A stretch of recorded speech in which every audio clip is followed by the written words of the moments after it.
Well, hello. I'm Evelyn Brooks Higginbotham, and it's really my great pleasure to interview the author Carol Anderson on this amazing book. Carol Anderson is the professor of African American Studies at Emory University. Her research focuses on public policy relating to race, justice, and equality. And her most recent book is White Rage, The Unspoken Truth of Our Nation's Divide, which won the 2017 National Book Critics Circle Award for Criticism. So let's give her a hand.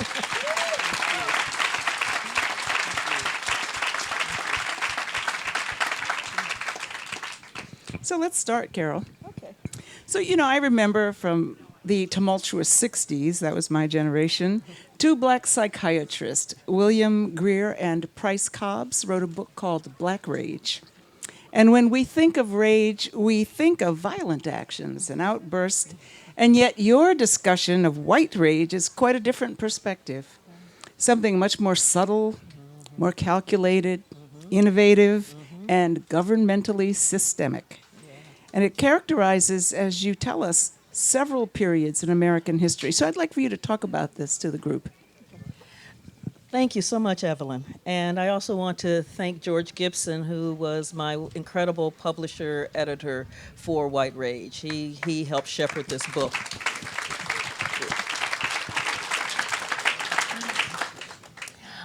So what? Let me just start at the beginning.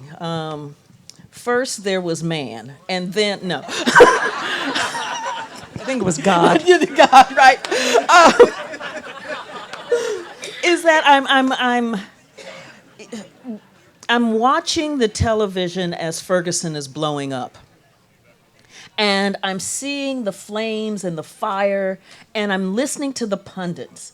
And it didn't matter whether I was listening to MSNBC or CNN or, yes, even Fox. What I was hearing was the same story, regardless of despite the ideological bent of any of those venues. And that was Black Rage. Look at black folks burning up where they live. Can you believe they're burning up where they live? Did you know they were burning up where they live? What kind of people burn up where they live? Did I tell you they were burning up where they lived? And I'm just sitting there and I'm going, Because part of that is I had lived in Missouri for 13 years. This would be Missouri that now has the NAACP travel advisory. And what wasn't discussed in all of this burning up where they lived were the policies that had systematically undermined and eroded and devalued and debased African American citizenship rights. What no one was talking about in all that, look at where they're burning up where they live, was that the school district where Michael Brown, where he graduated from, Missouri has an accreditation system that accredits each school system 140 points. Numbers of students who graduate, numbers who are in AP honors, numbers who are doing this, numbers who are doing that. And you get points, and you can get up to 140. Michael Brown's school system had 10 for 15 years. It was still not accredited when he died. But nobody was talking about that. Instead, you heard these little snickers. Yeah, they call him a college student. He's going to a trade school. But they weren't talking about how policymakers had systematically undermined the right to education in the United States for people who had been fighting so hard to be educated. In fact, what we had done as a society was to punish black people for valuing education. That is what we had systematically done. And I saw that with the right to vote, where 67% of Ferguson is African American. The voter turnout rate in 2013 was 6%. The work that it takes to transform 67% to 6%, that's policy. And and part of this is also if we always identify rage as this violence, then we miss so much the incredible damage that is done by the cool, corrosive, systematic policies. Because think about what happens to all of those children who have come through a school system that can only manage 10 points on a 140 scale. The damage is much broader, much deeper, much more systemic than burning a cross. And so it was to really, as I said, to blow graphite onto a fingerprint so that we could track white rage over time. And I've got to say that the trigger for white rage is not just the presence of black people. The trigger for white rage are black people who aspire, black people who achieve, black people who insist upon their basic human and civil rights. It is that is the trigger for white rage. That black advancement creates a massive policy backlash set out to undermine and erode that advancement. So, if you could give some examples, because one of the rich characteristics of the book is your command of history. And you show a long history of presumptions that black people are asking for, quote, special treatment, when what they're really asking for are constitutional rights. Yeah. And one of the examples you go, thank you, and one of the examples that you use is literally right after Reconstruction, right after the Civil Rights Act of 1875, which was shepherded by our, as I say, Senator from Massachusetts, Charles Sumner. Now, we, for the first time, had a law that would give us progress. And by 1883, of course, that was struck down. But share that about Justice Bradley. And the other thing is just the way advocates for, quote, colorblind, because it's amazing to me the way the supporters of equality in the 19th century used colorblind quite differently in its connotation than today. Thank you. And one of the things that struck me, Mark Twain supposedly have said, history may not repeat itself, but it sure do rhyme. And I was struck by the rhythms that I kept seeing over and over that had the same resonance, the same cadence. It might have a bit of a different pitch, but it was the same beat. And so the first time I saw this, they're asking for special treatment. I went, wow.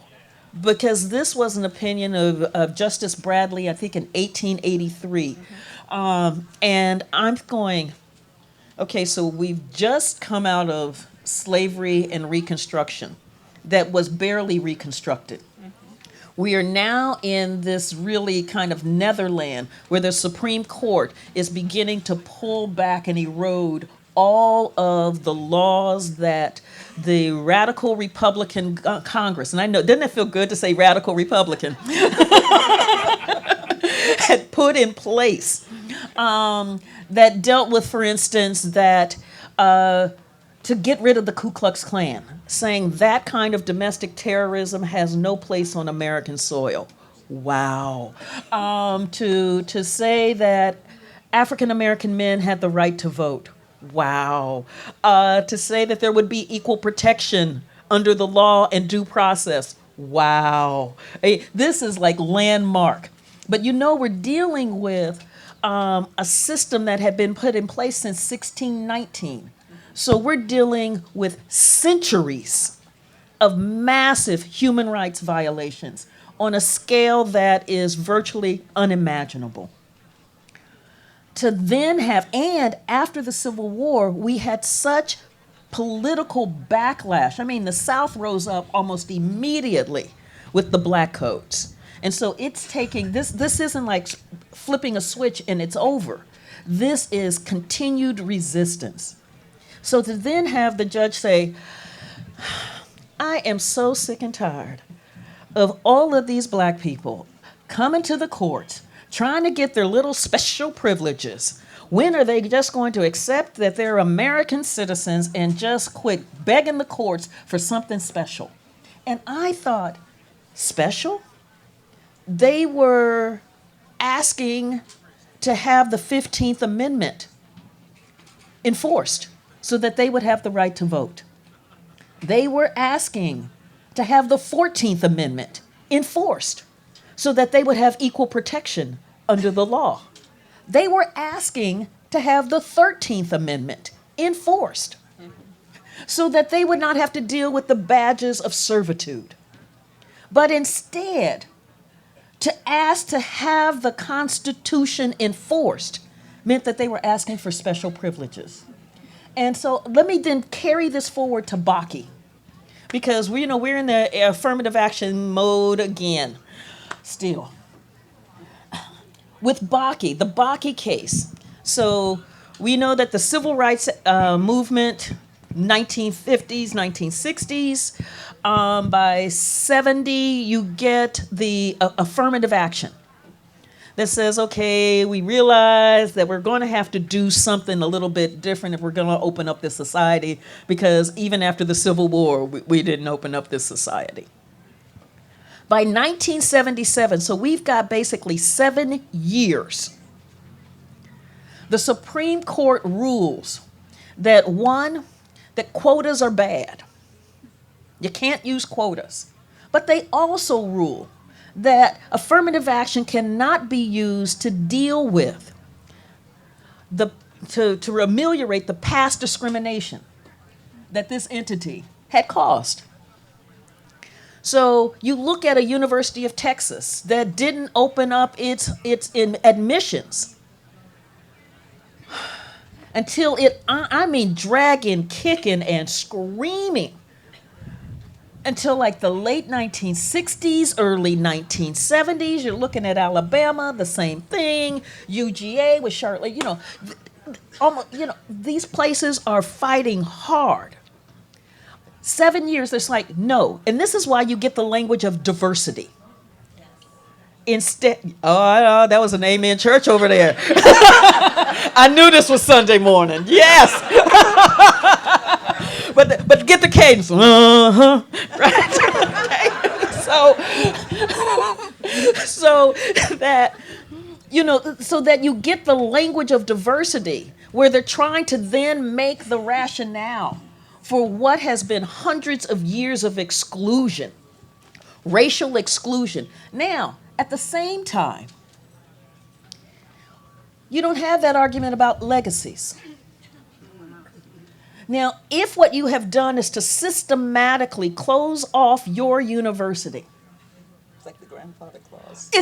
Thank you. It is the grandfather clause. If you have closed off your university to black people, and then you still have this large number of students that you let in because they are the children of alums,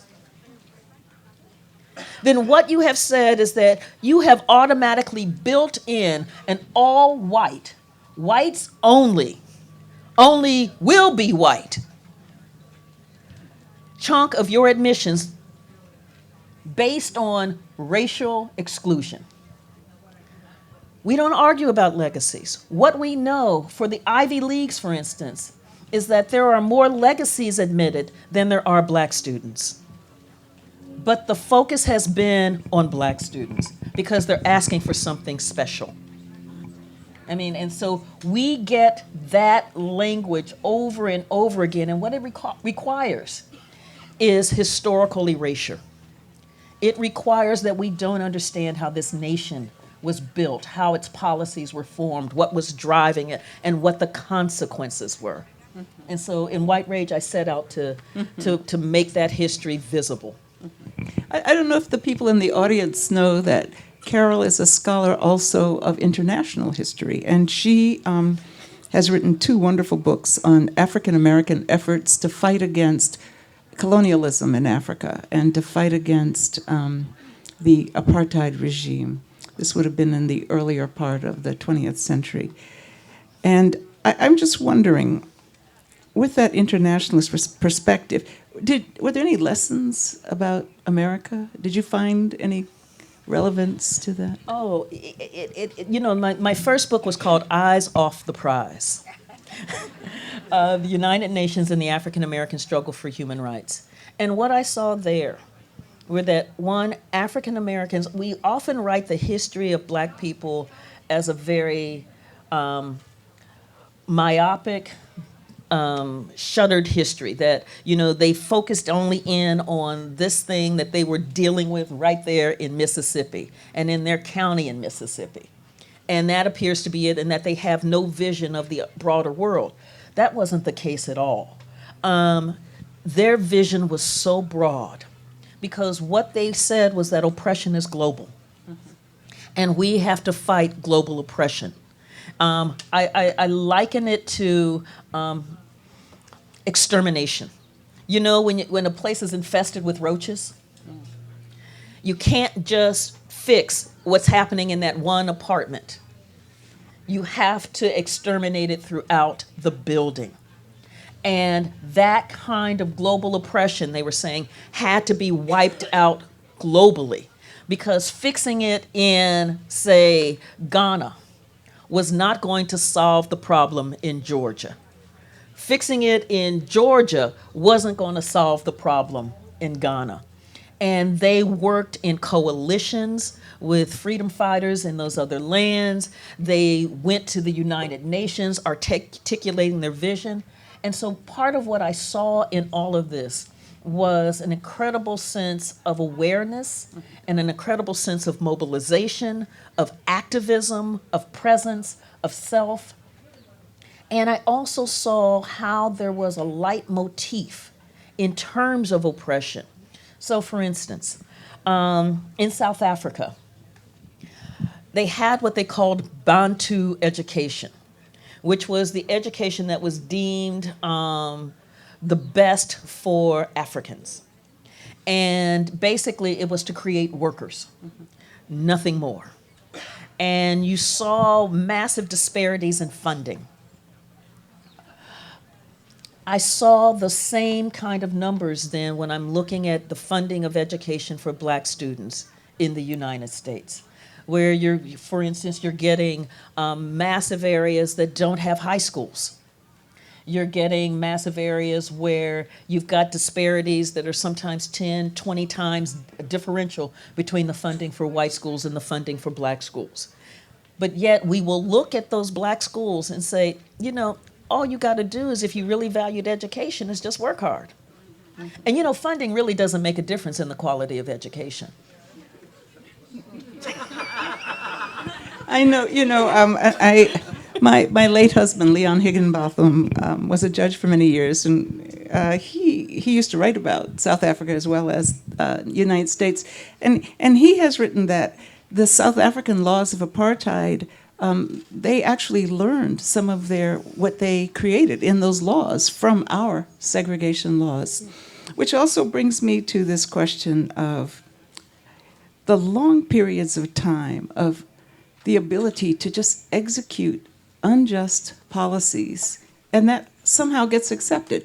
I mean, on the one hand, it is inspiring, awe-inspiring to think of black perseverance. But on the other hand, it is really, I think, troubling to know that you have a Supreme Court, let's say Plessy versus Ferguson in 1896, that would say, separate but equal, rule it, is the law of the land. There was one lone dissenting justice, John Harlan, and this is what he said: the thin disguise of equal accommodations will not mislead anyone, nor atone for the wrong done this day. It was really clear to him, as it became clear to all of us. But you give so many great examples of fundamental rights, like the right of movement, freedom of the press, like, what happens when the Supreme Court finally does decide in favor of integrated schools, and then places in Virginia just close their whole schools down. Talk about this. So, the freedom of movement, I'll start there. Great migration.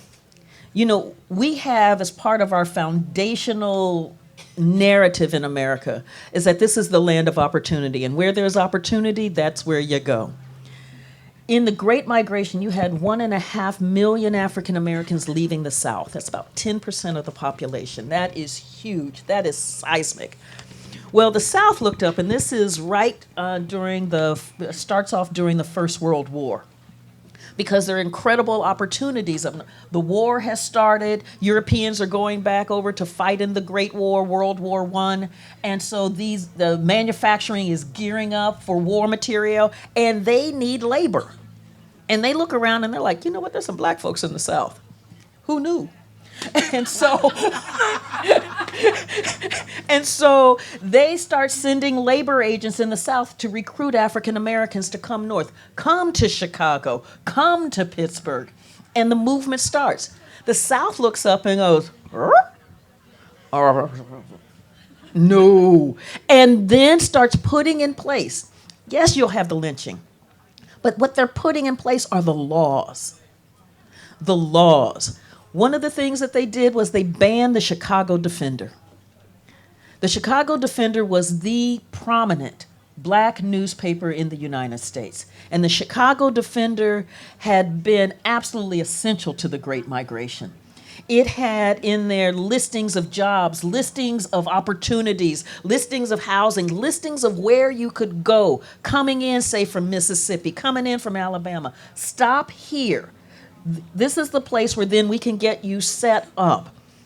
Once the South began to figure out that the Chicago Defender was one of the conduits, it was like Voices of America, right? Voice of America, one of the conduits of information about freedom.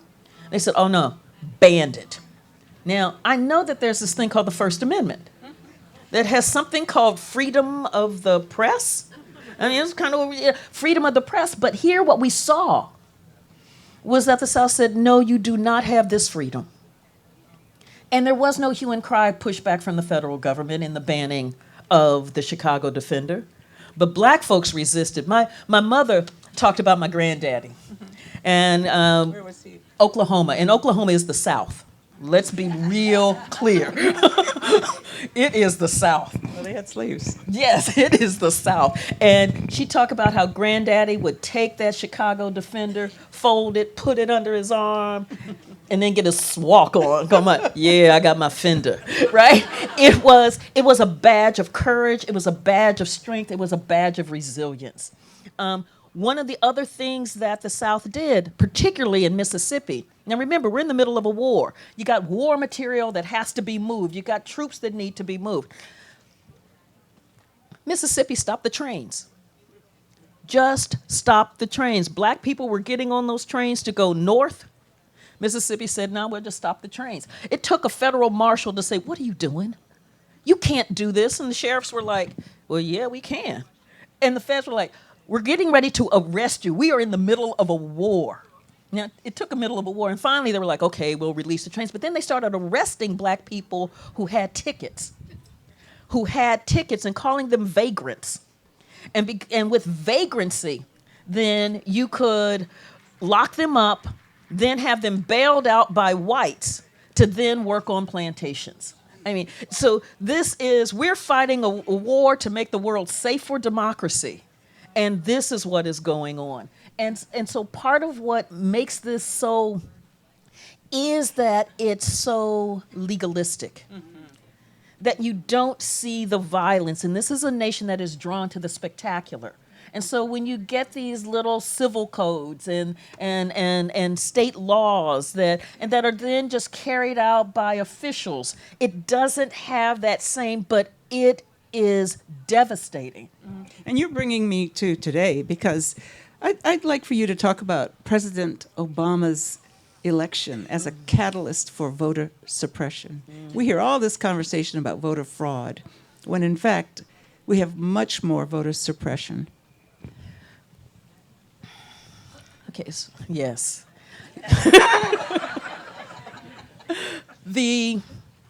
In White Rage, I go through these moments of where African Americans have achieved some semblance of their citizenship rights, and then look at the massive backlash in terms of policy.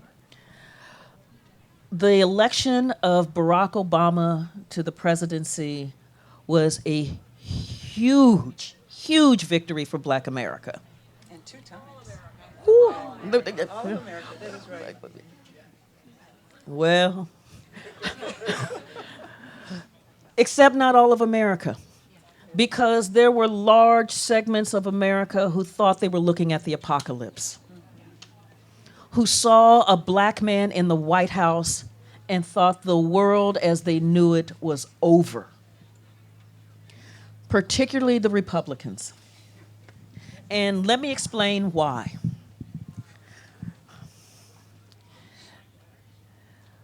Barack Obama's organizing ability brought in over 15 million new voters into American democracy. This is something we should be applauding. The Republicans looked at this and had a Scooby-Doo moment. Oh, Shaggy. Because what they saw in there, 2 million new African American voters, 2 million new Hispanic voters, 600,000 new Asian voters, and the growth in voters who made $15,000 a year or less was almost exponential. Those are the folks you say you want invested in democracy. Because when people are invested in the nation, they become part of the solution. They help build. They make the nation stronger. They bring that kind of diversity of ideas and commitments to the fore. Instead, what happened was that the Republicans looked at this, and they had been working on the language of voter fraud for a while, because they had to figure out, how do we shut this thing down? Because the party had moved so far to the right.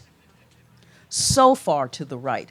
And I would say it's because they brought the toxin of the Southern strategy. They brought that racism into the party. They wooed it into the party in 1968.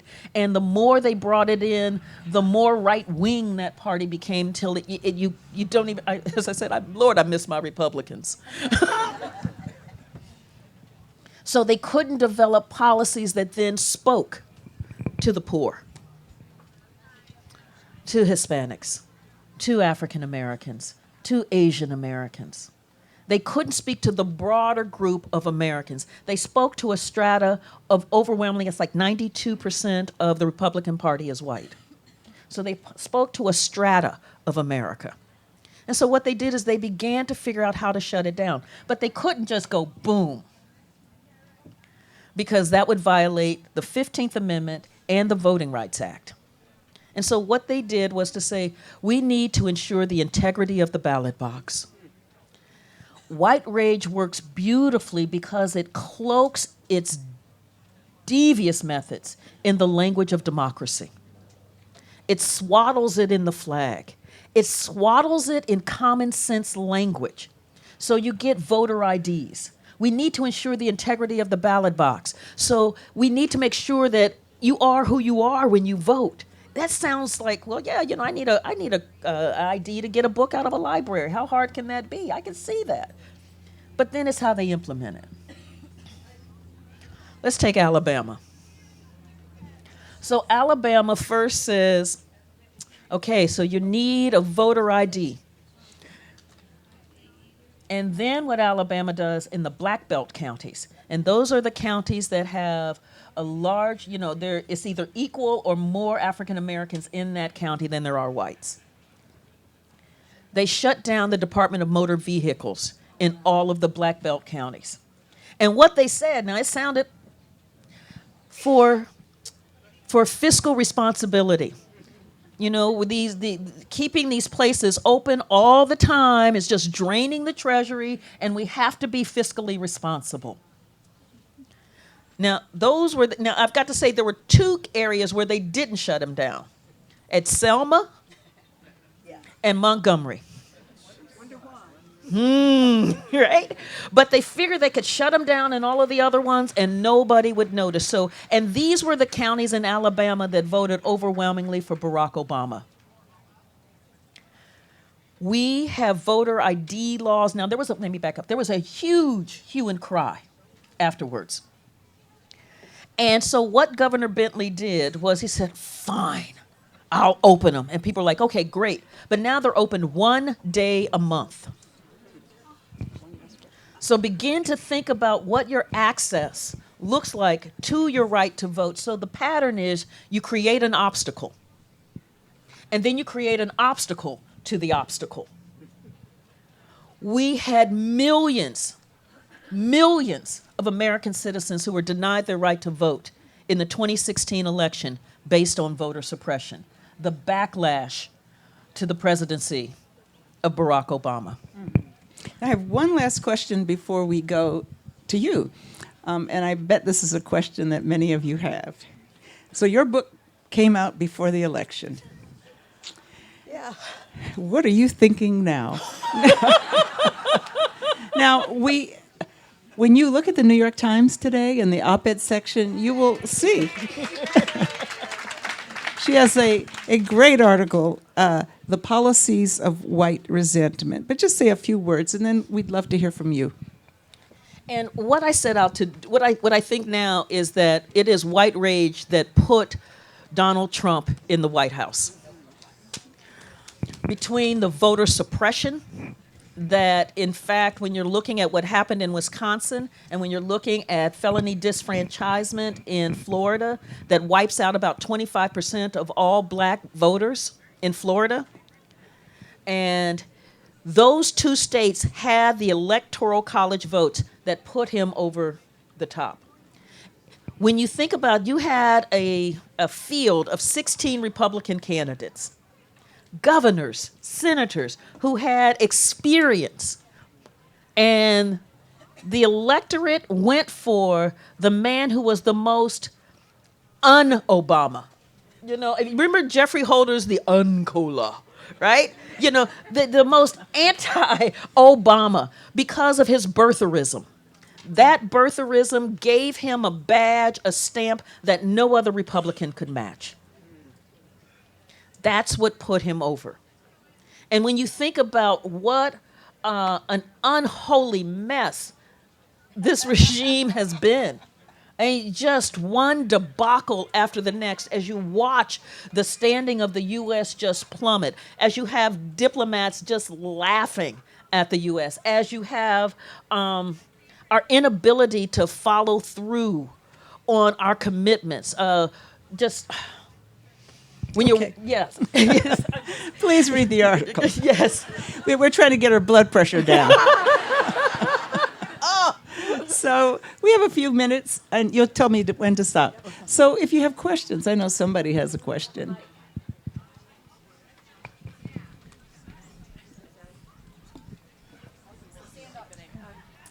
So, as an educator, I'm often appalled at the lack of knowledge of American history among our students or even our teachers. And it seems this past election, there seems to be a lot of really uneducated voters. And so I've read a lot about the Scandinavian education system, which is by no means perfect, but their policies really changed when they focused on equity. And having everyone have an equal chance to get into the system. How does the United States move to that, and what do we do to promote that?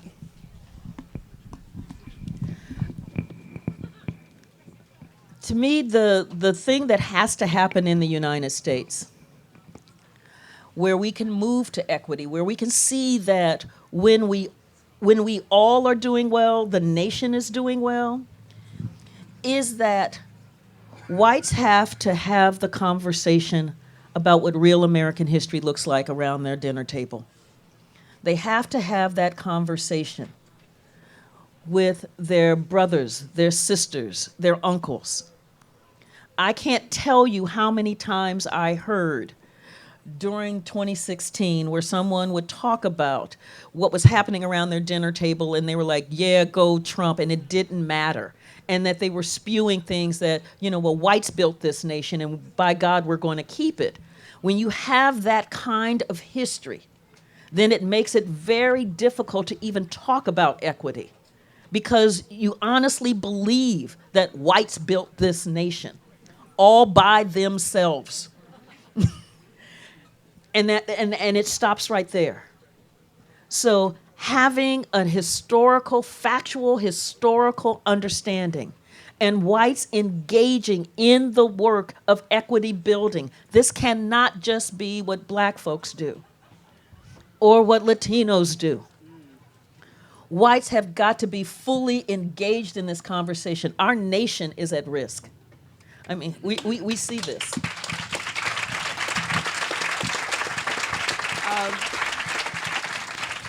My question goes to, it was a question I wanted you to answer the other day, but you didn't get a chance.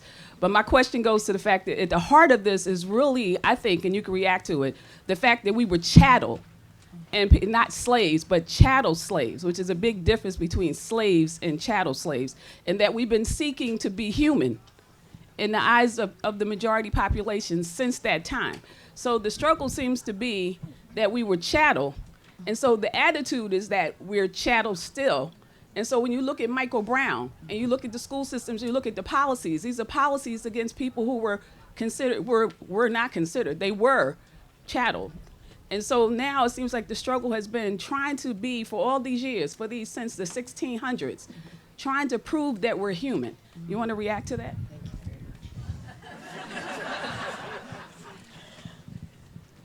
It has been the struggle of recognizing our humanity, of having this system recognize that humanity. I mean, and we see it over and over again.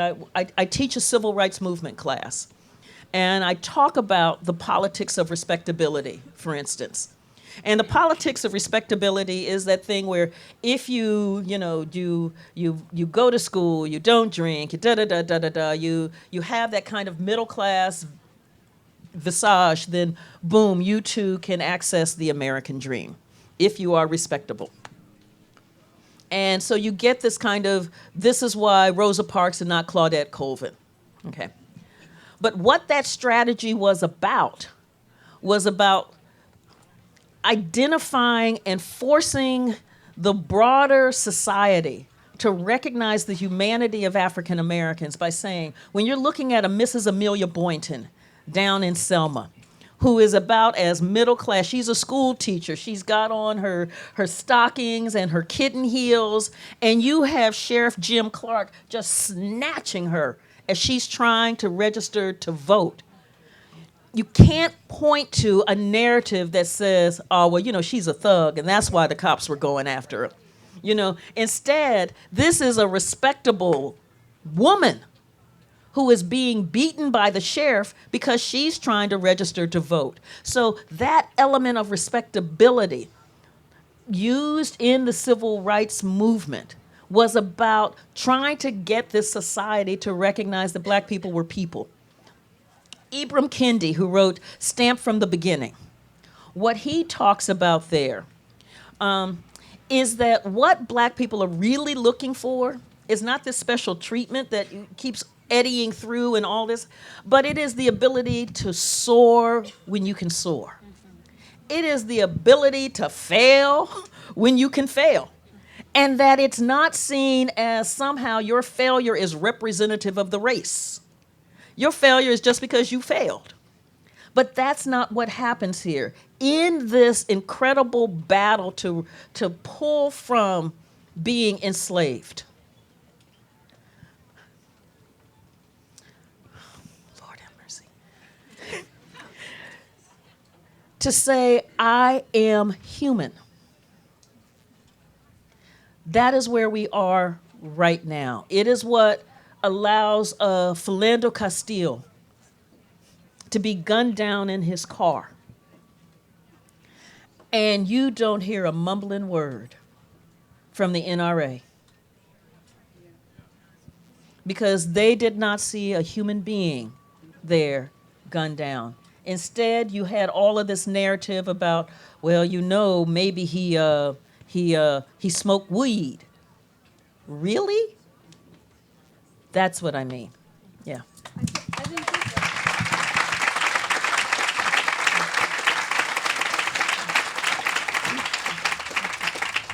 I think on that note, which is an emotional climax to many interesting and provocative points that Carol brought up is a good time to stop. We thank Carol very much.